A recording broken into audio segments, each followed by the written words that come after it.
Even as one of only a handful of female leads to carry a multi-million-dollar film franchise, Kate Beckinsale still feels unknown, or at the very least unappreciated. Beckinsale is clearly capable of delivering exceptional work, but in spite of what she's proven she can do with the right script, opportunities to display her dramatic chops have come far too infrequently. Here are a few possible reasons why Hollywood isn't offering Kate Beckinsale more opportunities to shine.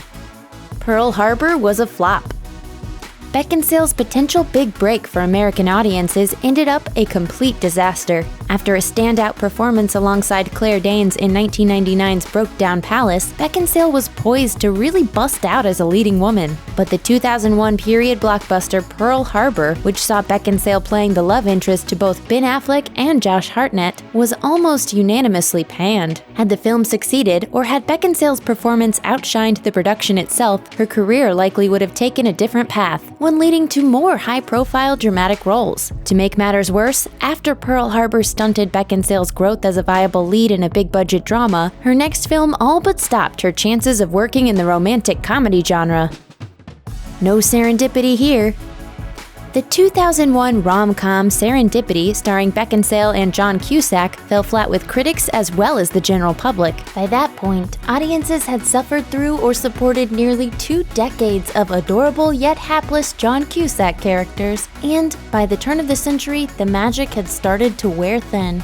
This is not to say either star was particularly to blame for the film's ultimate failure. Had Serendipity been better, it might have been a perfect pivot for Beckinsale. Alas, it was not to be. I have to give it all up now, don't I?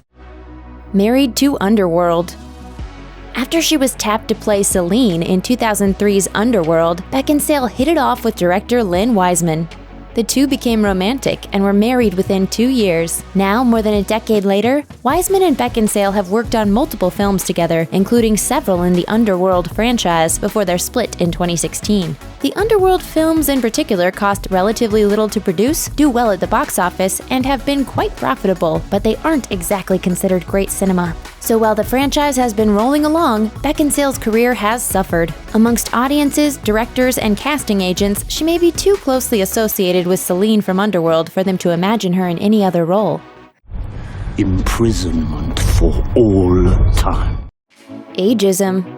Unfortunately, Beckinsale is in a kind of acting purgatory, simultaneously too old and too young to snatch up the most desirable roles in the industry. While male leads can work well into their 50s and 60s, female leads are more often than not left out of roles once they pass 40. As it stands, Beckinsale has only one credit in 2017, a drama called The Only Living Boy in New York, alongside Pierce Brosnan, Jeff Bridges, Cynthia Nixon, and Callum Turner. In the movie, Beckinsale's character plays a mistress who begins an affair with her lover's son. Working with established talent and rising stars can only be good for Beckinsale's continued success in Hollywood, but this doesn't change the fact that she was chosen for her role precisely because of her age and her looks. Is that kind of vulgarity entirely necessary? What kind of vulgarity would you prefer? Sexism.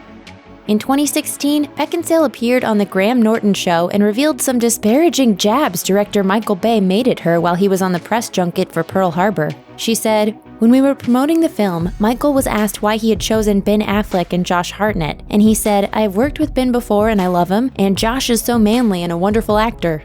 But Bay apparently didn't share the same thoughts about Beckinsale's ability." She continued, "Then when he was asked about me, he'd say, 'Kate wasn't so attractive that she would alienate the female audience.'" In a 2001 interview with Movie Line, Bay confirmed his sentiments, saying of why he'd cast Beckinsale, "I didn't want someone who was too beautiful. Women feel disturbed when they see someone's too pretty." Regardless of what Bay thinks of her appearance, Beckinsale has frequently been typecast for her good looks and physique. It's a double-edged sword, whether in recent horror films like The Disappointments Room or Stonehurst Asylum, or action flicks such as Total Recall or the Underworld series. She's not exactly doing Shakespeare in the Park.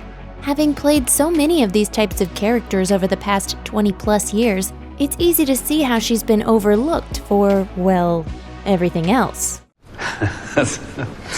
Like it? Yeah, it's funny. A turn to TV. The average cost to produce and market a wide-release film has skyrocketed over the last 30 years, and studios are no longer willing to take risks on small-budget indies or period dramas without major star power. Unfortunately, these are precisely the types of films in which Beckinsale has excelled. With the big screen less hospitable than ever, it's unsurprising that Beckinsale turned to TV.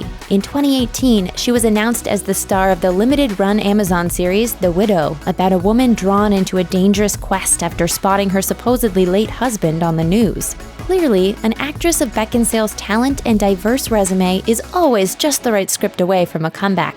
Time will tell if this is it. Thanks for watching. Click the looper icon to subscribe to our YouTube channel. Plus, check out all this cool stuff we know you'll love too.